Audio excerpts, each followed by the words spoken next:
ta rồi chôn mùi ná đài nâng thua ca phần lật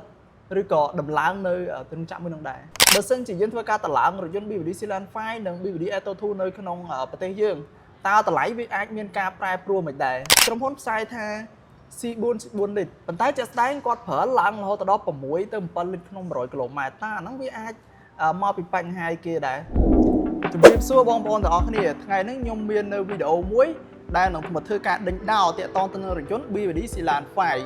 hay ngày nắng nhung mền mò mà để ai nhỉ cứ nhung thư ca nom vô nơi tiếp này thì xa cứ lô pan kìm hùa chẳng đồng bây ở đăng tha tá ca đánh đào tiện ton tân rồi chốn bi đi Silan phải nắng miền ấy khác chẳng có mọi khát pe dụ dương cho cái video bỏ dương tờ này chẳng chưa có thóm nhưng bạn xung group chụp xu phong đá nhưng bạn pan kìm hùa chìm team này thì xa nơi không con bi đi Cambodia ngày ní đồ táo bà ban vừa ca một ca video đánh đau nằm bay trong đăng thả ta ở đầu zombie đi Silan phai bao nhiêu ní miền Pom miền vật thay tiết hay ship họ can đi phong đá nhom sông free nơi Pom miền sông thanh người tiết chun tận đó để chun tận ngõ kia vật té sông ở để chun ngõ kia tam tan bị đám hốt đó chọc nguồn chọc cam thí cứ nhom sông thưa ca đó Pom miền pizza người tiết đại tẹt to chủng mùi năng bị đi Silan phai how chủng mùi nó Pom miền rong chặt bị bao nhiêu bà chắc có phải tam tan hốt đó chọc ok chắc ngày ní tao miền ấy trong xạ xúa hay đưa có miền ấy ở trong chạy đến đó ăn phơi ca lược lại ở vậy để nhom ăn phơi ca bật thay cho bỏ miến nhom nắng xì nhom phơi ca bật thay bài ba cái bài phần này rồi chôn bi đi Silan phái khơi trả cho nó lơ tam bóng lơi tròn mẹ tên chẳng nhưng mà trong đằng đấy tha ta ca lụa rồi bi đi Silan phái phải chọn bón đấy ta việc đo cầm đợt này hơi ok bà năng này ở con chụp bùa sầm nổi tim mũi năng này bi đi Silan phái cứ dừng vậy môn pe đã chủng nón lúa nè môn pe đã dừng phèo pi ca lúa nhom ăn phèo pi cả chập đàm thì sao này dừng highlight thì chuối chứ nèแต่ต้องมือบิวดีซีแลนด์ไฟยังบานเฟอร์การนอมโจเฟอร์กาจับดาวดักดมหนาการในทางจับดาวเฟอร์การซับไซบานสกอร์ปีประเภทยนต์ทางแบบโพลทำไมพลักอินไฮบริดแต่ยังหาทางซูเปอร์ไฮบริดนั้นตั้งปีดาวขายมวยมาใหม่ฮะนั่นไงจังมวลเปย์เดบนั่นคือยนต์เฟอร์กาบางฮันจูนของปียนต์ซีแลนด์ไฟได้ดังทางเมียนชีประเภทซูเปอร์ไฮบริดสังลีจมูกนาคิสนี่โจมันขนมตีซาเปกามเชียจมูกนั่งคุณภาพbà dùng miền tùng hùng thốn bà dùng miền phim songของใจ dùng miền taสบัดเพียบจีบแซนนู้คือรูปเรียงบางวิคือสะสมเหมือนเต้นในขนมตัวกรรมชีพพอได้ไอ้จมูกนางมวยเตี้ยนั่นคือยังให้บีดีไอ้ตัวทูก็บานหมกจมูกเคลียร์หนังซีแลนด์ไฟได้คือใต้ก่อนท่าบีดีไอ้ตัวทูวิธีประเภทรถยนต์ได้เผยเพียอาคิสนีสดบ่าคนใต้วิมีรูปเรียงสะอาดให้ตอนสมัยรูปนี้ได้ตอนมาเตี้ยยังก็มีการฝึกการเบิกในการพรีออเดอร์บ่าไอ้ที่ขนมหลงเปย์พรีออเดอร์นู้ยังก็มีการเบิกในแผนบุกคิงให้มีการจุดเตี้ยแต่ไหลได้กันนั่งมีแต่จนเชิญเหมือนเต้นก็จะมาได้หมดฝึกการชาร์จสะสู้ไปป้อมเมียนเราบอกยังท่าตายนต์ได้กำปงแต่ดาราทางพวกเราคิดสนิทไม่ให้มีตุ่มไหลได้ทูให้มีตุ่มโฮมการซ่อมใจสบัดเพียบไอ้คือมีเชิญเหมือนเต้นจากนั้นก็จะนำชาร์จสู้มาไอ้ยังก็มีการฝึกการประดอนในการจุดเตี้ยแต่ไหลอย่างครั้งถ้าก็จุดเตี้ยแต่ไหลท้าแต่ไหลไปให้เชียร์70,000 เชียง40,000 เชียงโบเดซ่ามาตามสเปกมือได้เยอะบ้านบางฮันเตอร์นั่นนะจีสะหมอกปิ้งจะสร้างหมอกปิ้งโหดอนแบบปอนเก้าสิบกิโลกันนั่นนะจนตั้งกอดจะมาได้หมอกฝึกการสะสู้ให้กอดจุดเตี้ยท้าแต่ไหลล้านบีบีดีซีอันไฟประกอดเชียร์สเปกเป็นนั่งแต่ผมเป็นนั่งพายจะ70,000 เชียง40,000 เชียงแต่ตามมาไว้ได้กอดโยนเคยนั่นนะตอนมาเตี้ยมันจะมาได้มายืนฝึกการประกันในตุ่มไหลปิ้งแต่มาดองให้ยืนเป้าพรีออเดอร์ในปีนั่งได้คือหลงปีเปียกกระดาษขายปีนะบ่าฉันเป็นอะไรยืนจะมาได้ใบตะไหลให้ยังประกันในตะไหลปิ้งให้จะมาได้มาฝึกการใบออเดอร์คือยืนตัวบ้านกาเกาะเชิญเหมือนเต้นวิลเลอร์ปีการของปังตกระบยืนบ่าฉันเป็นนั่งก่อจะมาได้ยืนประกันตะไหลให้ใบพรีออเดอร์เราโฮเชียนแต่ดอขายใบเราโฮดอขายใบในทั้งไงที่พร้ำบ่ายืนหนุ่มเมียนบันเรียบจอมพิธีสมโพธิจะเพลย์การระบบยนต์บีดีซีแลนด์ไฟนั่งบีดีออโต้ทูบ่าในทั้งไงแต่ยืนตัวบ้านการสมโพธินั้นก็ยืนตัวบ้านกาเกาะเลือดลบจรันเลือดปีการของตังปุกก่อนแต่ยืนประกันในตุ่มไหลมวยเตี้ยแกท่าสเปซซอลไพร์เหมือนเต้นมองแต่ซากันนั่งยืนเลี้ยงโจจมวยนั่งอ่านไปหาติดจ่อแต่ซาเป็นนั่งยืนมีนกอตาพี่หงจักยืนมีนตุ่มไหลเป็นไส้มวยบ่าเอายืนมีนจำนวนกับน็อตเตี้ยสำหรับบีดีซีแลนด์ไฟได้ทั่วเอายืนบ้านทั่วการเช็ดในตุ่มไหลไม่มวยเตี้ยไม่สลางมองได้ทั่วเอากาเกาะรถตายกลางไหลtới mùi đồng đạp tiệt rồi phơi ỏi bi và đi rồi bao nhiêu bà cứ ọt đồng bằng tục bà với lừa bị can bằng tục bao nhiêu dương bà rồi hôm mà đo trong khai bay dương còn chấp đam phơi ca រៀបចំជាមួយរថយន្តបានមកដល់ស្តុកជើងទី1បាទគណៈពេលដែលជើងទី1ហ្នឹងបានមកដល់យើងធ្វើម៉េចបាទក្រុមការងារ BYD ខិតខំមែនតើទាំងផ្នែកទីផ្សារទាំងផ្នែកលក់ទាំងផ្នែក service បាទជាពិសេសទៀតគឺផ្នែកបាទធ្វើ PDI របស់រថយន្តណាព្រោះរថយន្តមុនពេលដែលចូលមកដល់ BYD យើងនឹងធ្វើការ PDI បាទដើម្បីធ្វើការធ្វើម៉េច make sure រថយន្តរបស់យើងគឺស្របតាមស្តង់ដារមុនពេលដាក់ឲ្យជាប្រវត្តិឬក៏អតិថិជនយើងប្រើប្រាស់បាទអញ្ចឹងឡងពេលចុងខែ3នេះយើងបានធ្វើការ hand over បាទដើម្បីធ្វើម៉េចឲ្យបានទាន់មុនចូលក្នុងខ្មែរអញ្ចឹងខ្ញុំហ៊ាននិយាយថាពេលដែលមុនពេលដែលយើងបានធ្វើការ hand over ជើងទី1អាចកើនឡើងរហូតដល់យើងបានប្រគល់រថយន្តលើសពីការកំពុងទឹករហូតដល់ជា500គ្រឿងបាទច្រើនមែនតើអានេះខ្ញុំសុំនិយាយហួសពីការកក់ទៅហ្មងណាបាទអញ្ចឹងអាចនិយាយបានថារហូតដល់ត្រឹមខែ3ខែ4ណាចូលក្នុងខ្មែរហើយក៏យើងនៅតែបន្តការបាទប្រគល់រថយន្តជួលទាជនហើយនឹងទទួលបានការកក់ជារៀងរាល់ថ្ងៃរហូតដល់ឥឡូវនេះខ្ញុំហ៊ាននិយាយបានថាចំនួនការលក់វាលើសពីការកំពុងទុកហើយវាច្រើនមែនតើក្បែរ1000បាត់ហើយបាទវាចូល1000បាត់ហើយបាទអានេះអាចនិយាយបានថាដោយសារតែដូចខ្ញុំនិយាយពីដើមអញ្ចឹង BYD Series 5មិនមែនត្រឹមតែតម្លៃសមរម្យទេវាអាចនិយាយបានថាវាមានទំហំធំបាទវាមាន option ច្រើនបាទហើយវាមានការសន្សំសំចៃបានល្អហើយភ្ជាប់ជាមួយនឹងបច្ចេកវិទ្យាថាមពលថ្មីសាំងលីជាមួយនឹងអគ្គិសនីដែលធ្វើឲ្យរថយន្តមួយនេះបាទវាពេញនិយមហើយតាក់ទាញការប្រើប្រាស់បានច្រើនបាទបើប្រៀបធៀបជាមួយ spec ជាមួយនឹងតម្លៃគឺមើលទៅដូចជារថយន្តមិនសមនឹងតម្លៃសមទៅលក់ថ្លៃជាងហ្នឹងអូខេអញ្ចឹងតើតទៅនឹងសំណួរទី2ខ្ញុំចង់សួរថាតើអតិថិជនប្រភេទណាដែលគាត់ស័ក្តិសមចំពោះរថយន្ត BYD Series 5ដែរអូខេអរគុណចំពោះសំណួរទី2តើអតិថិជនប្រភេទមួយណាដែលស័ក្តិសមជាមួយនឹង BYD Series 5បើយើងនិយាយពី BYD Series 5វាជាប្រភេទរថយន្ត SUV 5កៅអីណាវាប្រើជាមួយនឹងថាមពលថ្មីគឺសាំងលីជាមួយនឹងអគ្គិសនីដែលអាចបើកបរបាន1090គីឡូអញ្ចឹងសម្រាប់ spec មួយនេះវាស័ក្តិសមគ្រប់ស្ទប់បណ្ណៈហ្មងបើសម្រាប់អតិថិជនដែលគាត់បានមកធ្វើការកក់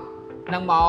ប្រើប្រាស់បាទយើងនិយាយរួមទៅគឺមកទិញរថយន្តណាគឺមានតាំងគ្រប់បណ្ណៈតែម្ដងសូម្បីតែធ្វើការបាទសូម្បីតែអ្នករស់ស៊ីបាទមិនថាគាត់វ័យកណ្ដាលឬក៏វ័យជំទង់បាទគឺមានគ្រប់មជ្ឈដ្ឋានទាំងអស់ទាំងភេទប្រុសភេទស្រីបាទសូម្បីតែតាក់ទងជាមួយនឹងអ្នកធ្វើការរដ្ឋក៏គាត់បានចាប់អារម្មណ៍ជាមួយនឹងការប្រើប្រាស់ដែរអញ្ចឹងគ្រប់ស្ទប់វណ្ណៈមិនថាចាស់ក្មេងអីទេបាទគឺគាត់មកគ្រប់គ្រងព្រោះដោយសារតម្រូវការហ្នឹងវាស្របជាមួយនឹងគ្រប់ស្ទប់យុវវ័យហ្មងបាទព្រោះដោយសារយើងអាចប្រើប្រាស់ក្នុងក្រុងក៏បានយើងអាចប្រើប្រាស់ទៅឆ្ងាយក្រុងក៏បានចុះខេត្តក៏បានដែរអញ្ចឹងបើសិនបើគាត់មានតម្រូវការក្នុងក្រុងច្រើនគាត់ប្រើអគ្គិសនីទៅបើសិនបើគាត់ត្រូវការចុះខេត្តក៏មានបេសកកម្មគាត់ត្រូវការចុះខេត្តច្រើនក៏គាត់អាចធ្វើការឆ្លាស់ជាមួយនឹងវិសាបច្ចេកវិទ្យា Super Hybrid របស់ BYD Series 5វាអាចប្រើប្រាស់សាំងផងអគ្គិសនីផងក្នុងក្រុងយើងប្រើអគ្គិសនីទៅយើងត្រូវការទៅខេត្តយើងអាចធ្វើការដាក់បាទប្រើប្រាស់ជាមួយនឹងបច្ចេកវិទ្យាសាំងទៅវាឆ្លាស់ទៅឆ្លាស់មកវាធ្វើឲ្យការសំចៃហើយយើងអាចប្រើប្រាស់បានគ្រប់កលៈទេសៈទាំងអស់អញ្ចឹងវាត្រូវជាមួយនឹងគ្រប់ស្ទប់វណ្ណៈអ្នកប្រើប្រាស់បាទមិនថាគាត់អ្នករកស៊ីអ្នកធ្វើការនេះគាត់ត្រូវអ្នកធ្វើការគាត់ប្រើតែក្នុងក្រុងទេតែអ្នករកស៊ីជួនកាលក៏ត្រូវកាត់ចុះខែម្ដងម្កាលវាញឹកញាប់អីចឹងអញ្ចឹងវាត្រូវជាមួយនឹងគ្រប់អ្នកប្រើប្រាស់គឺបានគ្រប់ស្ទប់វណ្ណៈមកមិនថាអ្នកប្រើប្រាស់ក្នុងក្រុងឬក៏ប្រើប្រាស់នៅតាមខេត្តទេជាទូទៅឃើញថាជាជននៅស្រុកខ្មែរយើងបើសិនជាគាត់ប្រើប្រាស់ឡានសាំងហើយគាត់ទៅតាមខេត្តច្រើនគាត់ជាបារម្ភរឿងតាក់ទងទៅនឹងគាត់ប្រកាសជារើសរថយន្តដែលប្រើប្រាស់សាំងប៉ុន្តែប្រើប្រាស់សាំងគាត់ចំណាយអស់ច្រើនតែបើសិនជាគាត់ប្រើប្រាស់នៅក្នុងភ្នំពេញច្រើនតាមទីក្រុងច្រើនពីច្រើនគាត់ជឿរើសយកអគ្គិសនីប៉ុន្តែគាត់ពិបាករឿងសាកថ្មអីចឹងទៅតែនៅពេលដែលរថយន្ត BYD Series 5មកដល់ដែលជាប្រភេទ Super Hybrid ឬក៏យើងអាចហៅកាត់មួយទៀតថាជាប្រភេទរថយន្ត PHEV គាត់សាកថ្មក៏បានគាត់ចាក់សាំងក៏បានអញ្ចឹងធ្វើឲ្យវាអាចនិយាយបានថាបត់បែនបានគ្រប់កលៈទេសៈមែនតើហ្នឹងហើយអញ្ចឹងដោយសារតែថ្មីនេះឃើញថារោងចក្ររបស់ BYD ទើបតែប្រកាសធ្វើការកម្មវិធីបើកនៅបឋមសិលាថ្មីនឹងនៅខេត្តបរសៃអនុអញ្ចឹងខ្ញុំចង់ដឹងដែរថាតើរោងចក្រហ្នឹងបច្ចុប្បន្នហ្នឹងឥឡូវហ្នឹងគឺយ៉ាងម៉េចដែរហើយ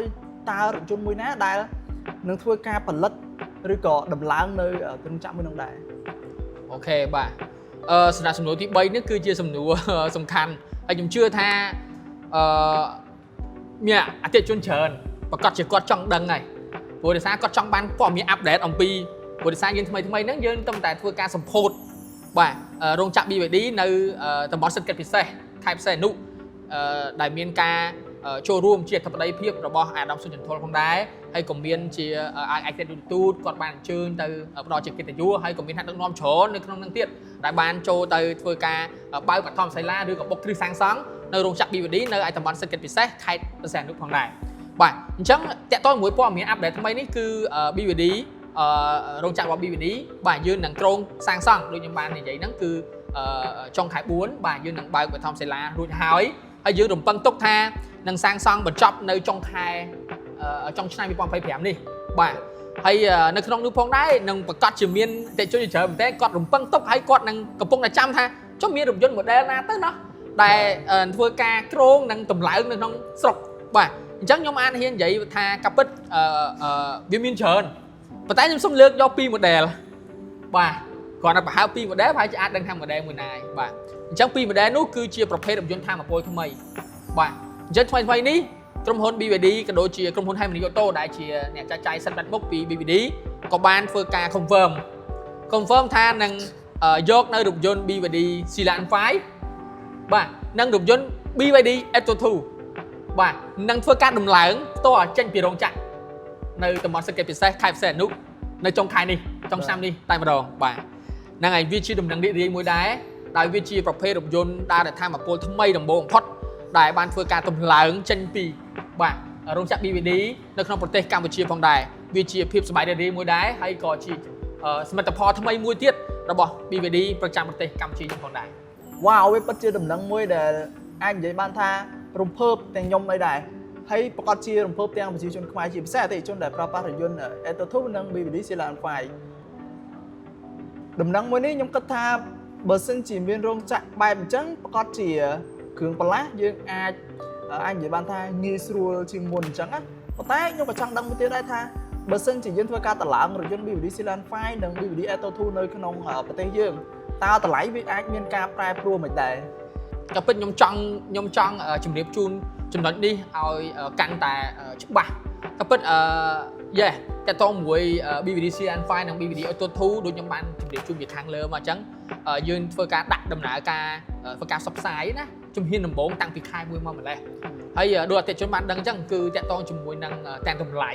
បាទហើយជាមួយនឹងការផ្ដល់ជូនពិសេសមួយហ្នឹងឈរលើ high poly គេអូខេចាឥឡូវខ្ញុំអាចជម្រាបបានថា BYD Sedan 5 និង BYD Atto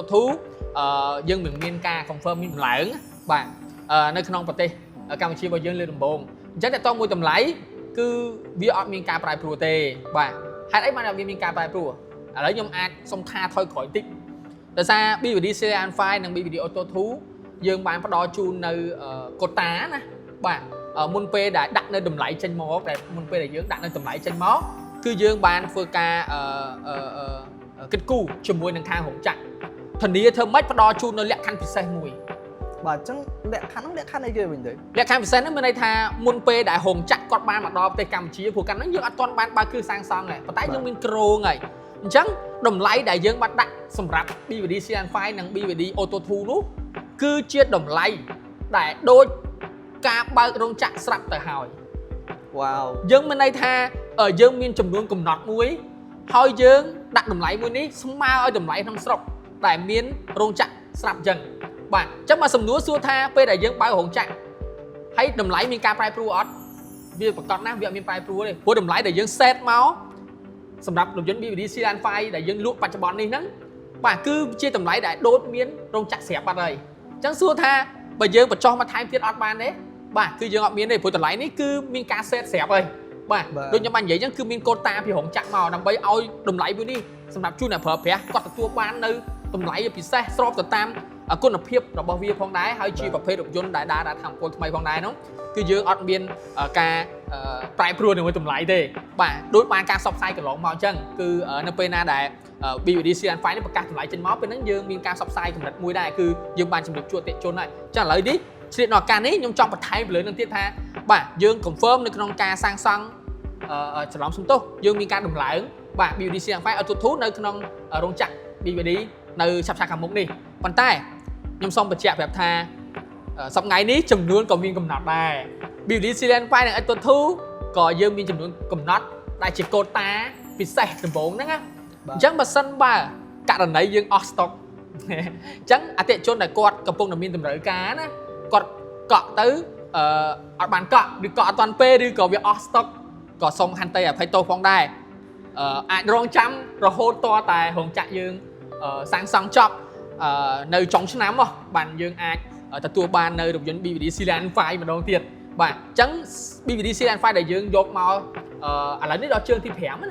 បាទយើងដល់ជើងទី5ហើយជើងទី1ជើងទី2ជើងទី3ជើងទី4គឺយើងបានធ្វើការប្រកួតជួបអតិថិជនច្រើនហើយអាចថាពាន់គ្រឿងហើយបាទអញ្ចឹងចំនួនរបស់យើងក៏មានកំណត់ដូចគ្នាសម្រាប់កូតាតម្លៃមួយហ្នឹងដែលដូចខ្ញុំបានប្រាប់ថាតម្លៃមួយហ្នឹងវាស្មើដូចនឹងរោងចក្រយើងបើកស្រាប់អញ្ចឹងបើសិនបើគាត់កក់អត់ទាន់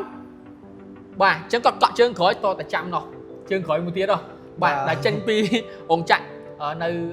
ខេត្តពិសេសនោះបាទហ្នឹងអញ្ចឹងក៏សំណូមពរហើយក៏ដូចជាធ្វើការជួយដំណឹងទៅការទាក់ជន់ថាបើមានតម្រូវការបាច់រងចាំទេ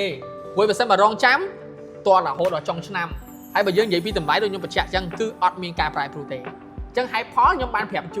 ហើយគឺដោយសារតែយើងមានកូតាពីរោងចក្រមកតម្លៃដែលយើង set នេះមកគឺដូចតែមានរោងចក្រស្រាប់ហើយបាទអញ្ចឹងទោះបីជារោងចក្រគាត់សាងសង់រួចហើយរថយន្ត BVD Sealand 5 គាត់បានធ្វើការដំឡើងចេញពីរោងចក្ររបស់យើងគាត់តម្លៃវានៅតែដដែលវាអត់មានការផ្លាស់ប្ដូរទេអញ្ចឹងបើយើងមានតម្រូវការអាចធ្វើការកំងឥឡូវនេះបាទតើនៅមាន stock ស្រាប់បើត្រូវការឥឡូវណាបាទក៏អត់ទាន់ទេរងចាំរហូតតតែចុងឆ្នាំ2025បាទអូខេអញ្ចឹងក៏អាចអតិថិជនអាចធ្វើការកំងបើសិនមានតម្រូវការផងដែរឬក៏អាចឆាតចូលក្នុង page BVD Cambodia បាទគាត់អាចធ្វើការកក់បានបាទអញ្ចឹងអាចនិយាយបានថាចំណុចនេះជាចំណុចមួយដ៏រសើបដោយសារតែអតិថិជនរបស់យើងភាគច្រើន fan របស់ BVD គាត់ប្រកាសជាដឹងហើយថា BVD នឹងមានរោងចក្រហើយគាត់រំពឹងថា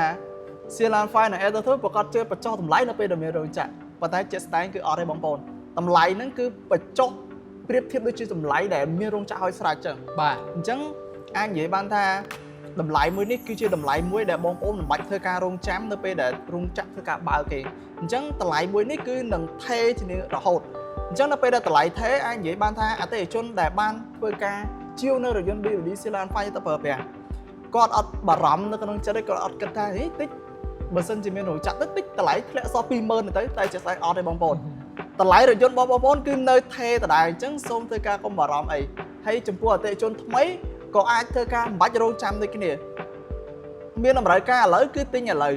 មិនបាច់ធ្វើការរងចាំយើងមាន stock ស្រាប់អញ្ចឹងបើសិនជាបងប្អូនធ្វើការរងចាំហើយកូតារបស់យើងអស់ទៀតអញ្ចឹងបងប្អូនត្រូវធ្វើការរងចាំរហូតដល់ចុងឆ្នាំមកលុះត្រាតែរោងចក្ររបស់យើងធ្វើការតម្លើងនៅរថយន្តហ្នឹងចេញមកផ្ទាល់តែម្ដងតាក់តងមួយចំណុចហ្នឹងខ្ញុំបន្ថែមតិចដែរអតិថិជនកុំបារម្ភរឿងមួយទៀតតាក់តងជាមួយរថយន្តដែលយើងបាននាំចូលមកមុនហើយជាមួយនឹងការតម្លើងចេញពីរោងចក្រផ្ទាល់វាមានស្តង់ដារតែមួយទេបាទយើងប្រើជាមួយនឹងស្តង់ដារគុណភាពតែមួយទេបាទអញ្ចឹងកុំបារម្ភតាក់ទងជាមួយនឹងស្តង់ដារគុណភាពដែលតម្លើងនៅក្នុងប្រទេសកម្ពុជាហើយខ្ញុំពិតជាសប្បាយចិត្តមែនទែនក្នុងនាមជាកូនខ្មែរម្នាក់ដែរហើយរួមទាំងបងក៏ជាកូនខ្មែរមួយរូបដែរអញ្ចឹងយើងទាំងអស់គ្នាសប្បាយរីករាយដែល BVD បានសម្រេច confirm នៅក្នុងការតម្លើងនៅប្រភេទធម្មពលថ្មី Super Hybrid បាទសាំងលាយជាមួយនឹងអគ្គិសនីនៅក្នុងប្រទេសកម្ពុជាយើងបាទអញ្ចឹងវាជារឿងដែលដំណឹងរីករាយហើយអបអរសាទរទាំងអស់គ្នាផងដែរបាទពីមុនមកយើងមាន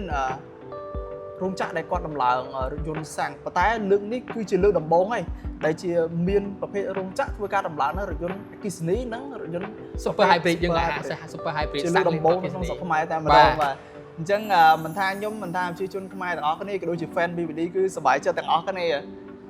ចំពោះសំណួរបន្ទាប់ជាសំណួរដែលបងប្អូនរបស់យើងគាត់សួរច្រើនគាត់សួរថាចេះរថយន្ត BVD Sealand 5របស់គាត់ហេតុអីបានពេលខ្លះគាត់ធ្វើការបើកបរក្រុមហ៊ុនផ្សាយថា C4 លីត្រប៉ុន្តែជាក់ស្ដែងគាត់ប្រើឡើងរហូតដល់6ទៅ7លីត្រក្នុង100គីឡូម៉ែត្រតាហ្នឹងវាអាចមកពីបញ្ហាគេដែរឬក៏យើងអាចមានដំណោះស្រាយអីផ្សេងតាក់ទងជាមួយនឹងការប្រើប្រាស់ BVD Sealand 5 100គីឡូក៏ពិត BVD Sealand 5 100គីឡូយើង C4.4 លីត្របាទអញ្ចឹងមានអតិថិជនខ្លះគាត់មិនមែន 4.4 លីត្រគឺអតិថិជនខ្លះគាត់ feedback មកវិញគាត់ប្រើ500គីឡូ C 3.3 លីត្រជាងមានអតិថិជនខ្លះគាត់ថា 6.7 លីត្រអីចឹងទៅរហូតដល់7លីត្រក៏សួរថាចុះហេតុអីបានជាខុសពីអ្វីដែលគាត់រំពឹងទុកក៏ពិតរឿងហ្នឹងវាមានលក្ខខណ្ឌហើយវាអាចទៅចេញដល់ច្រើនតែខ្ញុំសូមលើកឡើងចំណុចច្រើនបាទដោយសារតែចេះការប្រើប្រាស់វាអាចខុសគ្នាប chẳng nó bên này dương phở phé dương ai đồng bằngឬក៏យើងអាចទៅចូលទៅមើលនៅក្នុងការប្រើប្រាស់ការ set ណាបាទ SOC ហ្នឹងគឺវាតំណាងឲ្យការ set នៅថាមពលការប្រើប្រាស់រវាងរថយន្តរវាងអគ្គិសនីនិងសាំងបាទការ set SOC នេះមានន័យថាម៉េចមានន័យថានៅពេលណាដែលយើង set SOC ខុសប្រក្រតីការប្រើប្រាស់របស់យើងក៏វាអត់ smooth ហើយវាក៏អត់ផ្ដល់នឹងការអន្សំចៃដែរអញ្ចឹងឥឡូវខ្ញុំដើម្បីឲ្យងាយយល់ខ្ញុំនឹងចូលទៅសាច់រឿងហ្នឹងឲ្យជ្រៅបន្តិច SOC ហ្នឹងមានន័យថាការកំណត់ថាមពលយើងប្រើប្រាស់ឧទាហរណ៍ start ចាប់ពី 20% រហូតដល់ 80% 20% 80%ហ្នឹងគឺកំណត់អីគេកំណត់ថាមពលអគ្គិសនីខ្ញុំឧទាហរណ៍ថាបើសិនបើយើងកំណត់ថាមពលអគ្គិសនីឲ្យដាក់ឲ្យប្រើប្រាស់50% អញ្ចឹងមានន័យថានៅពេលណាដែលយើងប្រើប្រាស់អគ្គិសនីត្រឹមតែ 50% អស់ថាមពលណាអញ្ចឹងនៅសល់ 50% ទៀតគឺយើងអត់បានប្រើទេបាទគឺវានឹងទុកថាមពលនៅក្នុងរថយន្តធ្វើឲ្យរថយន្តហ្នឹងត្រូវការសាំងយកមកប្រើត្រូវការបច្ឆេះម៉ាស៊ីនមានន័យថាយើងប្រើសាំងដើម្បីបន្តដំណើរទៅមុខទៀតអញ្ចឹងអីដែលធ្វើឲ្យវាអត់ធ្វើការប្រើប្រាស់ថ្មបានរហូតដល់ប្រសិទ្ធភាពដល់ចុងក្រោយយើងអាចនិយាយបានថាអញ្ចឹងក៏បានដែរប្រើបានពេញលេញហ្នឹងហើយបានពេញលេញឯងគាត់កំណត់ដាក់ត្រឹម 50% ឬក៏គាត់ set ដាក់ត្រឹម 80% អញ្ចឹង 100% គាត់ set មកដល់ 80% អញ្ចឹងគាត់មានតែ 20% ដែលប្រើទេដល់ពេលដែលគាត់ set អញ្ចឹងណាអគ្គិសនីគាត់ប្រើត្រឹម 20% វាសល់ត្រឹម 80%វា keep វាទុកអញ្ចឹងទៅដល់ពេលឡានគាត់នៅទៅប្រើទៅមុខដល់ពេលឡានគាត់ត្រូវទៅប្រើទៅមុខដល់ពេលយើង set ត្រូវការថ្មទុក 80% អញ្ចឹងយើងប្រើតែ 20% អញ្ចឹងវាមិនត្រូវការបច្ឆេះម៉ាស៊ីនដល់បច្ឆេះម៉ាស៊ីនវាត្រូវការសាំងដើម្បីបង្កើតថាមពលអញ្ចឹងទៅធ្វើឲ្យការបំរើបំរួលការប្រើប្រាស់របស់គាត់វាខុសប្រក្រតីដោយសារតែគាត់ set ដាក់ 80% អញ្ចឹងនៅក្នុងនោះខ្ញុំ recommend ថាមិនថាលក្ខខណ្ឌនៅក្នុងក្រុងមិនថាការប្រើប្រាស់ទៅតាមបណ្ដាខេត្តទេគូគាត់អាចចូលទៅក្នុង setting ចូលទៅ SOC បាទចាំខ្ញុំបញ្ចប់ពីធ្វើវីដេអូមួយនេះចាំមើលយើងនឹងព្យាយាមបានយកនៅវីដេអូតាក់ទងជាមួយការ set SOC ហ្នឹងបន្ថែមទៀតដើម្បីឲ្យអតិថិជនរបស់យើងគឺប្រើប្រាស់កាន់តែមានប្រសិទ្ធភាពបាទអញ្ចឹងខ្ញុំសូមបន្តសាច់រឿងអញ្ចឹងនៅពេលណាដែលយើង set 80% បាទធ្វើឲ្យថាមពលរបស់យើងប្រើបាន 20% អញ្ចឹងខ្ញុំ recommend ថាមិនថាប្រើប្រាស់ក្នុងក្រុងឬតាមបណ្ដាខេត្តយើង set មក 25% អញ្ចឹងមានន័យថាអគ្គិសនីរបស់យើងមិនថាប្រើក្នុងក្រុងឬតាមបណ្ដាខេត្តទេយើងអាចប្រើប្រាស់បានរហូតដល់ 25% បានវាធ្វើការឆ្លាស់ទៅប្រើម៉ាស៊ីនសាំងចំណែកយើងអាចប្រើថាមពលបានរហូតដល់ 75% ឬ 80% ចំណុចនេះដែលធ្វើឲ្យការប្រើប្រាស់របស់រថយន្តវាត្រូវស្តង់ដារហើយវាចុះមកថយថាមពលវាសំចៃមកជូនយើងដោយសារតែការ set របស់យើងគឺត្រឹមត្រូវតាមក្បួនខ្នាតបាទអានេះលក្ខខណ្ឌមួយលក្ខខណ្ឌនៅក្នុងការ set SOC ខ្ញុំនឹងធ្វើការដាក់វីដេអូជូននៅលើ page BVD ដើម្បីឲ្យអតិថិជនយើងកាន់តែលម្អិតបន្ថែមទៀតទៅលើ SOC ការកំណត់ភាគរយថ្មអញ្ចឹងខ្ញុំសូមនិយាយដែរតាក់ទងជាមួយរថយន្ត BVD Sedan 5ថាមពលថ្មីសាំងលាអគ្គិសនីខ្ញុំសូម recommend ថាឲ្យអតិថិជនទាំងអស់គាត់ set SOC មកកាន់ 20% មិនថាប្រើប្រាស់ក្នុងក្រុងឬក៏ប្រើប្រាស់ក្រៅក្រុងទេដើម្បីឲ្យការប្រើប្រាស់កាន់តែមានប្រសិទ្ធភាពបាទមិនត្រឹមតែចំណុចហ្នឹងទេវាអាចនឹងមានចំណុចទៀតឧទាហរណ៍ថាការ set air conditioner ម៉ាស៊ីនត្រជាក់របស់គាត់គាត់ដាក់អាចថាត្រជាក់ពេកពេលខ្លះគាត់បើកខ្ពស់ពេកអញ្ចឹងទៅក៏វាអាចធ្វើការកាត់វាជាធម្មតាដែររឿងហ្នឹងណាបាទហើយទី3នោះក៏វាអាចថាតាក់ទងជាមួយនឹងកង់បាទកង់ហ្នឹងវាមិនជួនកាលកង់វាថ្លឹងអត់ស្មើគ្នាក៏វាអាចធ្វើការស៊ីថាមពលបន្ថែមដែរអញ្ចឹងវាខុសៗគ្នាការប្រើប្រាស់ណាបាទអញ្ចឹងអ្នកខ្លះទៅគាត់បើកកញ្ចក់ច្រើនអញ្ចឹងធម្មតាពេលដែលយើងបើកម៉ាស៊ីនត្រជាក់ច្រើនហើយយើងអាសាបើកកញ្ចក់អញ្ចឹងទៅវាធ្វើឲ្យថាមពលសិនជាក់វាកាន់តែត្រូវការថាមពលបន្ថែមណាអញ្ចឹងកម្រិតស៊ីសាំងក៏វាចាប់ផ្ដើមមានកើនតិចដែរវាអាស្រ័យចំថាការប្រើប្រាស់វាខុសៗគ្នាប៉ុន្តែចំណុច snow គឺមានចំណុចការ set SOC អាហ្នឹងខ្ញុំចង់លើកឡើងពីចំណុចហ្នឹងមួយព្រោះសារការប្រើប្រាស់ SOC សំខាន់ណាបើសិនយើង set 80% អញ្ចឹងន័យថាយើងប្រើបានត្រឹម 20% វាបាត់អគ្គិសនីបាទវាធ្វើវាទៅបច្ឆេះម៉ាស៊ីនធ្វើឲ្យម៉ាស៊ីនដំណើរការអញ្ចឹងអា 80% ដែលនៅសល់វាអត់បានប្រើការសោះអញ្ចឹងឯងបានធ្វើឲ្យឡានវាប្រើបានបន្តិចកាច់ទៅម៉ាស៊ីនប្រើបានបន្តិចកាច់ទៅម៉ាស៊ីនអានេះហើយជាចំណុចមួយដែលការ set ខុសណាដែលធ្វើឲ្យការសំចៃវាអត់ smooth វាអត់ល្អទេវាអត់មានប្រសិទ្ធភាពដល់គោលដៅណាអញ្ចឹងក៏ដូចខ្ញុំបានសារខលក្រោយហ្នឹងអញ្ចឹងក៏សង្ឃឹមថាអតិថិជនគាត់បានយល់ចំណុចហ្នឹងឲ្យបានច្បាស់បន្ថែមទៀតដើម្បីឲ្យការប្រើប្រាស់របស់គាត់ប្រកបដោយប្រសិទ្ធភាពហើយគាត់ប្រើប្រាស់មានការសំចៃកម្រិតមួយដែលល្អបំផុតដូចអ្វីដែលការរំពឹងទុកនឹង spec របស់រថយន្តផងដែរអញ្ចឹងជាថ្មីម្ដងទៀតសូមធ្វើការ set SOC បាទដល់រហូតដល់ 25% មិនថាប្រើប្រាស់ក្នុងទីក្រុងឬក៏យើងត្រូវការទៅតាមខេត្តដែរ SOC យើងកំណត់ seal វាណា មកធំ25%ផងដែរបាទអូខេអញ្ចឹងក៏សង្ឃឹមថាចំណុចមួយនេះអាចធ្វើការដោះស្រាយក៏ដូចជាធ្វើការចែករំលែកជូនទៅដល់អតិថិជនរបស់យើងក៏ដូចជាអ្នកប្រើប្រាស់បានក៏បានទទួលបាននៅការប្រើប្រាស់បាទអូខេអរគុណផងដែរ វ៉ាវអញ្ចឹងឃើញថាក្បោះក្បាយខ្លាំងមែនទែនសំណួរដែលបានផ្ដល់ឲ្យបងធ្វើការបកស្រាយមុនហ្នឹងខ្ញុំគិតថាសំណួរប៉ុណ្ណេះអតិថិជនជាច្រើនប្រកាសជាទទួលបានអាចនិយាយបានថាពេញលេញតែម្ដងណាអញ្ចឹងដោយសារតែវីដេអូរបស់យើងចូលមកដល់ទីបញ្ចប់ហើយអញ្ចឹងបងអាចមានចំណាប់អារម្មណ៍ក៏ដូចជាការបន្ថែមអីបន្ថែមទៀតអត់ បាទតើតមួយការបន្ថែមក៏ពិតអត់មានអីបន្ថែមទៀតទេព្រោះដោយសារមុនហ្នឹងមិញសំណួរដែលយើងបានធ្វើការជជែកដេញដោលហើយចម្លើយដែលខ្ញុំបានធ្វើការជម្រាបជូននេះវាអាចថាជាចម្លើយមួយដែលផ្ដល់ជូនការអតិថិជនចំពោះមានបន្ថែមទៀតបាទអញ្ចឹងជាចុងក្រោយអត់មានអីមានតែថាជូនពរទៅការអតិថិជនហើយមុនពេលជូនពរក៏អរគុណមុនដំបូងគឺទៅកាន់តោននៅគ្នាដែរដែលជាគាត់ជាធីមតែទីផ្សារក្នុង BBD Cambodia របស់យើងដែលគាត់បានបង្កើតកម្មវិធីនិងវីដេអូមួយនេះក្នុងការផ្ដល់នៅការជជែកដេញដោលហើយក៏បានផ្ដល់នៅព័ត៌មានមួយចំនួនបន្ថែមពីលើអ្វីដែលជាចំណេះដឹងបន្ថែមទៅលើ BBD Sealand 5និងការអាប់ដេតព័ត៌មានមួយចំនួនខ្លះទៀតជូនដល់អតិថិជនដើម្បីឲ្យគាត់បានមានចម្ងល់អីគាត់អាចធ្វើការដឹងព័ត៌មានបន្ថែមហើយជាចុងក្រោយក៏សូមធ្វើការអំពាវនាវក៏ដូចគ្នាហើយនឹងជូនដំណឹងកាន់អតិថិជនដែលគាត់មានកំពុងតែមានតម្រូវការនៅក្នុងការប្រើប្រាស់រថយន្ត BBD Auto 2 ឬ BBD Sealand 5បាទដែល BBD Auto 2 របស់យើងបានដាក់លក់នៅក្នុងតម្លៃ 22,300 ហើយ BBD Sealand 5ជាប្រភេទរថយន្តសាំងលាយជាមួយនឹងអគ្គិសនីដែលជាប្រភេទរថយន្តប្រើជាមួយថាមពលថ្មីណា Super Hybrid បាទដែលអាចបើកបរបានរហូតដល់ 1090 គីឡូសាំងមួយអគ្គិសនីណាយើងដាក់លក់នៅក្នុងតម្លៃ $25,800 ហើយអតិថិជនអាចធ្វើការឆាតបាទធ្វើការកក់ទិញនៅក្នុង page ផ្លូវការតែមួយគត់របស់ BBD Cambodia ហ្នឹងហើយឬក៏អាច page ផ្លូវការតាមបណ្ដា showroom ឬក៏ dealer ផ្សេងៗទៀតបាទផងដែរបាទយើងមានដាក់លក់គ្រប់ទាំងអស់ផងដែរបាទអញ្ចឹងអាចធ្វើការសាកសួរហើយយើងក៏មានការផ្ដល់ជូននៅការធានាយើងក៏មានធ្វើការផ្ដល់ជូនទៅនឹងសេវាកម្មក្រៅការលក់ service ក៏មានការផ្សារភ្ជាប់ជាមួយអតិថិជនដើម្បីធ្វើយ៉ាងណាឲ្យគាត់មានអារម្មណ៍ថាទោះបីជាគាត់ទិញកក់ទិញរថយន្ត BBD Sealand 5រួចទៅហើយយើងក៏មានសេវាកម្មក្រៅការលក់ធ្វើការជជែកធ្វើការសួរនាំធ្វើការបាទអាប់ដេតព័ត៌មានផ្សេងៗទៀតឬក៏ដោះស្រាយបញ្ហាជួបអតិថិជនប្រៀបដូចជាមានសេវាកម្មក្រៅការលក់នៅក្បែរអតិថិជនយើង24ម៉ោងលើ24ម៉ោងដូចគ្នាដែរបាទហើយទីចុងក្រោយក៏សូមធ្វើការគ្រប់ជូនពរទៅកាន់អតិថិជនទាំងអស់បាទនិងប្រជាពលរដ្ឋកម្ពុជាទាំងមូលបាទសូមប្រកបមុខរបរបាទជូនដូរអីសូមឲ្យកាក់កប